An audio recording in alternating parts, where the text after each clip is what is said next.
Di podcast kemarin, saya menjelaskan tentang keyakinan. Dia adalah poin penting dan harus ada pada setiap kegiatan yang kita lakukan, termasuk dalam beriklan di Facebook. Tanpa keyakinan, iklan yang saya jalankan entah kenapa menjadi tidak bagus hasilnya. Sebaliknya, dengan keyakinan yang bulat, iklan saya menjadi powerful. Dan saya pun akhirnya selama 4 tahunan beriklan di Facebook nggak pernah boncos. Untuk lebih lengkapnya, saya sarankan kamu melihat podcast yang kemarin juga ya. Linknya ada di description box. Oke, mari kita lanjutkan. Poin kedua yang saya lakukan sehingga tidak pernah boncos selama 4 tahun beriklan di Facebook adalah membentuk tim. Ada 2 tim penting yang saya bentuk dengan sangat hati-hati, yaitu tim advertiser dan tim CS. Tim advertiser adalah sekumpulan orang yang saya bina dan saya bimbing untuk bisa beriklan di Facebook dengan baik dan benar. Saya ajari mereka tentang bagaimana membuat website yang menjual, bagaimana membuat iklan yang keren, dan bagaimana caranya mendatangkan pesanan sebanyak mungkin ke CS-CS yang handal. Sedangkan tim CS adalah mereka yang bertugas melayani pesanan yang masuk sampai closing. Tugasnya ya menjawab chat yang masuk secepat mungkin, sopan dan ramah. Saya mengajarkan mereka jurus-jurus keren tentang teknik closing. Alhamdulillah, CS-CS yang sudah lama bergabung di saya, closing rate-nya selalu di atas 90%.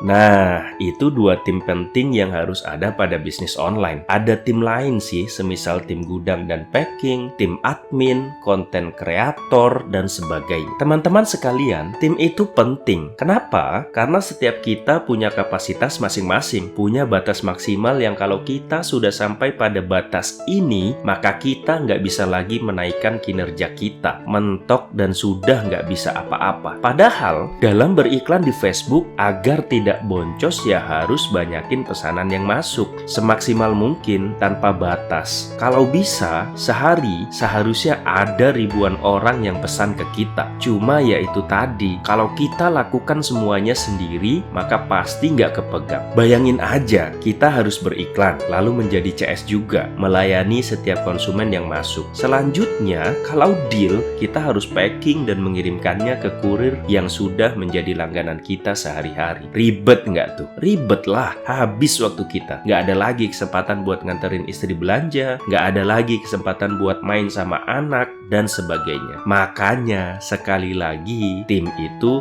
penting.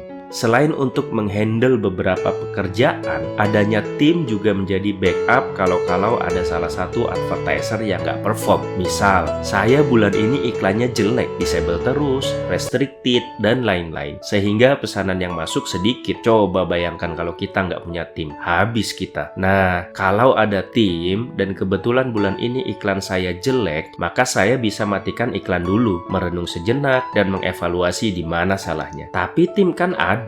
Mereka tetap jalan dan ramai, sehingga bisnis selalu on the track, cash flow aman, dan bisa tetap menggaji bulanan. Selanjutnya, tim juga menjadi tempat diskusi yang menarik. Kalau ada masalah, saya lempar ke tim, meminta saran dan masukan dari mereka. Setiap kepala punya pemikiran yang berbeda-beda, dan tugas saya adalah meramunya menjadi keputusan yang baik dan bijak, yang bermanfaat buat semuanya. Coba bayangkan kalau kamu beriklan sendirian, pas lagi nggak bagus, kamu kelabakan. Lalu pas lagi pusing, bingung kan mau cerita kemana? Makanya segera bentuk tim.